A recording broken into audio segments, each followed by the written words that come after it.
In my prior review of the CZ Shadow 2 Compact, I dug deep into everything this gun has to offer. Now we're going to dive into what it's like after owning this gun for 1,000 rounds.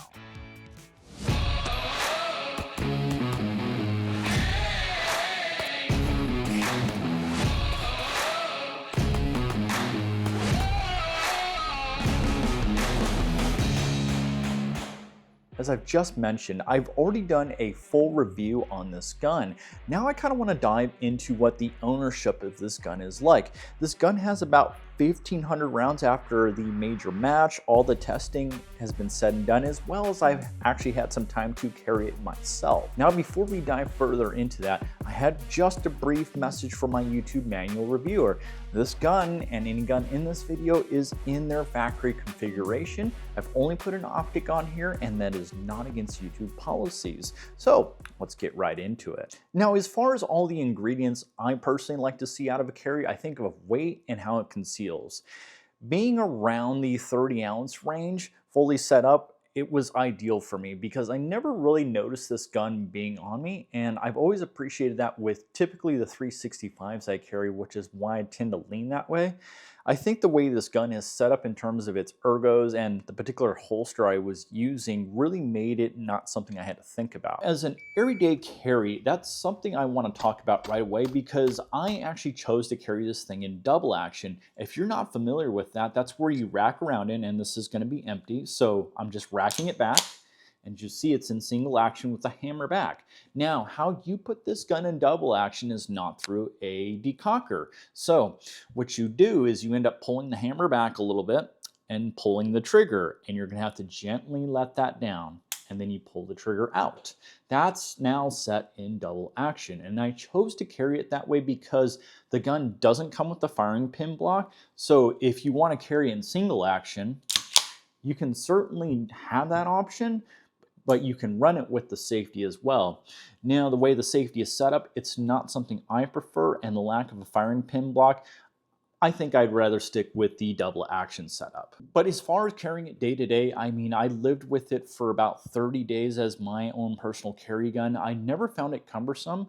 The printing on it was minimal because I think dimensionally speaking, they nailed it with this gun. And the particular holster I used, which was a Black Scorpion one, just a standard appendix carry one, it ended up being the right height and size. So for me being 6'2", about 215, it didn't really print bad or at all. If anything, I just had to think about my clothes being a little bit looser. And one note I want to tie into this is I actually ran this particular gun in an IDPA major match, which is over the course of an entire day at 13 to 14 grueling stages. And this gun, I was really surprised that I can bend down, pick up things, and this gun was not in my way. Now we're going to dive into the reliability portion of this. Now, before I do, I ask if you like this video, please hit that like button, as that really helps me a lot.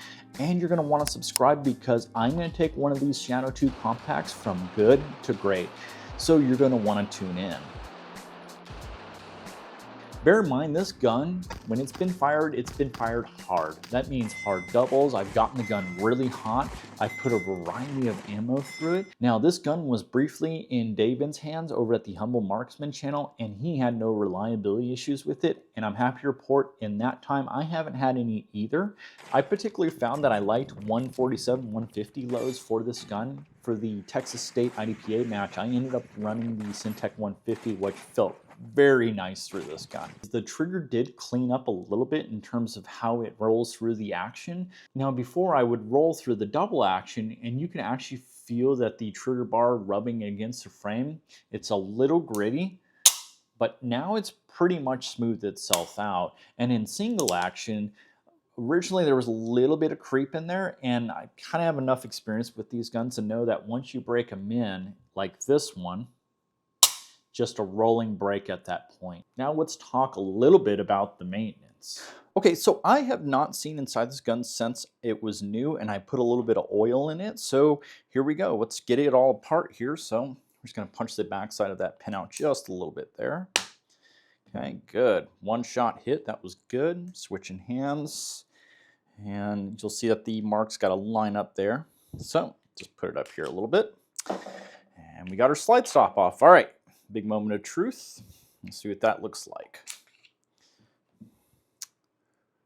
Okay. Well, that's actually really good. If you can see, there's just a little bit of ammo dust there, or just a little bit of debris right in here. But generally speaking, there's a good amount of oil still left there. If you can see on the bottom side of the barrel, I'll pull the guide rod out here. We'll pull this out and take a closer look. But yeah, that's pretty good. Still fairly wet too. You know, just a little bit dirty on the feed ramp there. So yeah, I'm not actually surprised. I would go 2,500 rounds on my Shadow 2s, my competition ones, and yeah, they would still be going. And yeah, just a little bit of debris on the bottom side of the frame. You're seeing it starting to cake up there. That's no surprise there. That's pretty normal.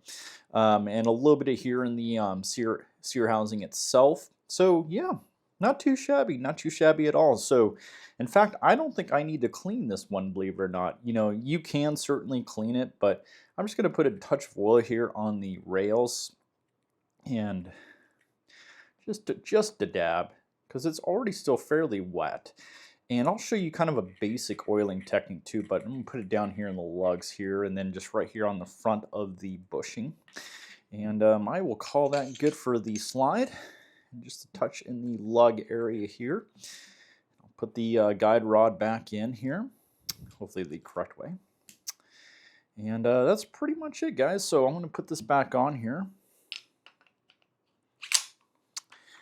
We'll get our slide release, line up those marks, okay, and put her right back there. Get a good slap, always. Now, if you are out there, typically what I end up doing is just quick field oils.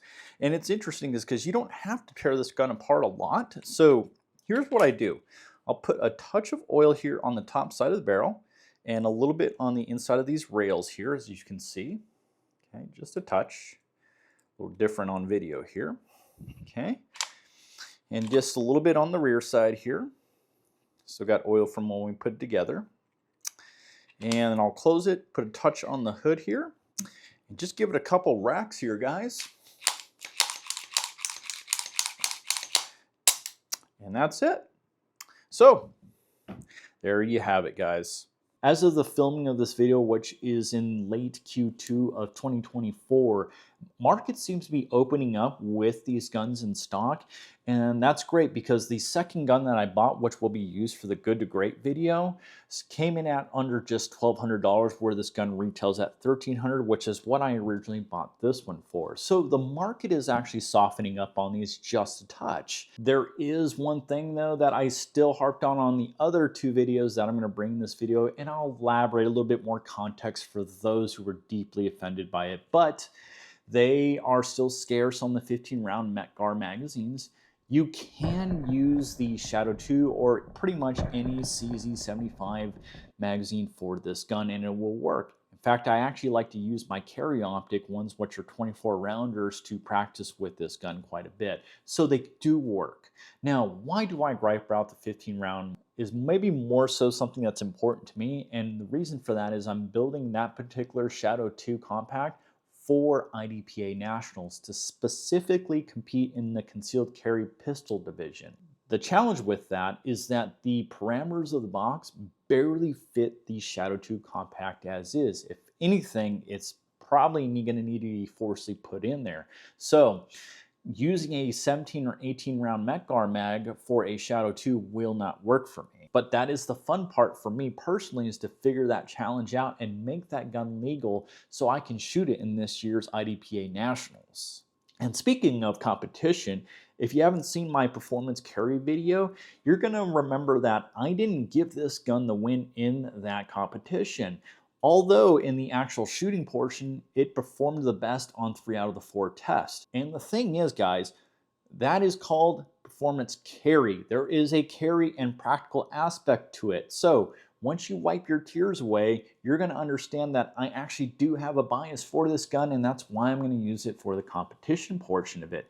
And that's where this gun shines over the other two in that video, is that you can tune this gun a lot easier to your specifications, and the aftermarket's going to grow huge for it, and the The best thing about it is this entire action internally, so that means the entire trigger group, the springs inside with the exception of the recoil spring, are identical to the full-size Shadow 2. So the Good to Great one already has a Cajun Gunworks trigger kit in it. So from a potential performance and competition standpoint, this gun is all day at the top of my list for a gun this size. And when I go do the Good to Great video, I'll expand more on the springing, the tuning of how that gun all comes together, and give you guys a full parts list of how that came about. Now, bringing this full circle, it is a fantastic gun to shoot and live with. Is it as optimized as other carry guns out there? Maybe not, but if you are the guy that likes to tinker and perhaps get something consistent with either your competition gun or you want to do your own to it, this gun is really fit for that. And if you haven't seen my original review for this gun, you'll see that I have a lot of positive marks regarding the shooting experience, and I'll leave that right here for you. And if you want to see it stacked up against guns in its particular category, I will leave that video right here for you. But until then, guys, we will see you all at the range.